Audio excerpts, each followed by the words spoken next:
What about Kansas? I'm in hot Kansas. You just get home from a motorcycle ride, resting up, and I'm out there in hot Kansas. Oh, poor thing. Poor thing, yeah.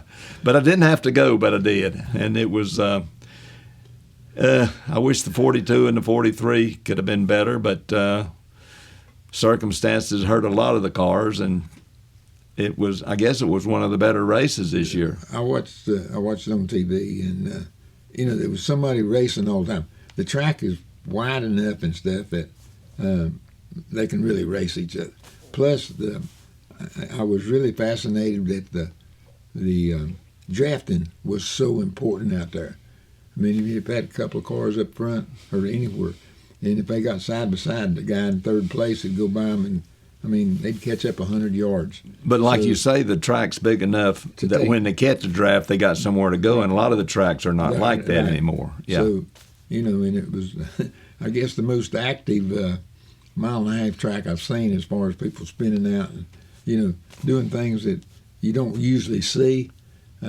But it made it interesting. There was enough caution flags, I guess, to keep most of the cars close together. And, I mean, them guys were racing for 30th place, just like the guys was racing for first places. And so it was interesting all the day as far as watching on TV. It puts a lot of pressure on the crew chiefs trying to keep up with the track, and I know sometimes you go the wrong way on your adjustment, then you got to back up and start again. And I think that happened to some cars because, I know it happened to the 43 one time, and then, of course, the 19 car was up there racing all day and wound up, I believe, 8th, and he was certainly one of the better cars. Yeah, him and 11 raced the first segment, and it was a funny deal.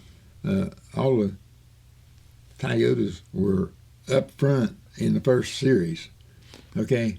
Then the next deal they had was 80 laps or something. Then I think there might have been one Toyota in it. It was just, so it was like two different races. But then really, I think once they got going in the regular race and stuff, the ones that were the best really wound up front. Well, the old saying, the cream probably come to the top, you know what I mean? But it took a while, I think, for it to all play itself out.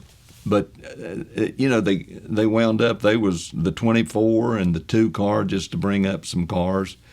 They were 2 laps down, Richard, and by strategy and lucky dogs, and it's hard to keep up with. Everybody gets back on the lead lap, and it's just it's certainly not like the old days when you was racing. Of course, you got somebody a lap down, you race hard to keep him a lap down. That was part of your big time strategy, but. I don't know. It was the first real hot day, but I didn't hear nobody really complain about the heat. But they got them cool suits that's so much better than the hot water bottles we used to put under your shirt that it's unreal. So I don't know. We'll go. Yeah, I think the heat probably messed with the track. But one thing about it, when the track gets hot, it gets hot for everybody. So everybody has to make. Well, there's no question about that. But you bring it up when the track gets hot for everybody, but if you watch qualifying Saturday, they had A group and B group. B group in the first round had a cooler track, and then when there was 10 left, the A team got the best cooling, and they were faster. And you're only talking about thousandths of a second. That's how close the cars and everything is now, and then. It puts a lot of pressure on the pit crew now, especially. They're getting them track. Track position is more important now than it probably ever been. I read an article where the 11 driver, he said, a lot of the races are won right now on pit road, and he said, I'm not sure that's right, but yesterday's race wasn't won on pit road. He won it outright, and that was at the end of the race, he was the best yes. car. The 5 car got out in front of him. He had to run. It didn't look like he was going to catch him. And then one time when the 11 got close to the 5 car, the 5 car scraped the wall a little bit, and I bet he caught up. The 11 probably caught up 100 yards. But I'm going to tell you some good driving when the 5 car didn't wreck.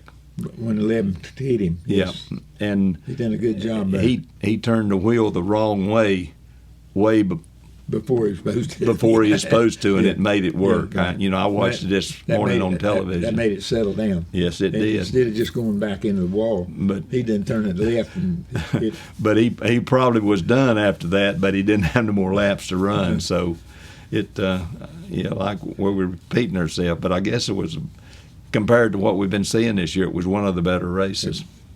way the best on a 1.5-mile track, for Yep. sure. Yep. But we're on to Darlington. Well, that's a completely different animal. Okay. Always has been. So you don't see nothing like what you've seen at Kansas.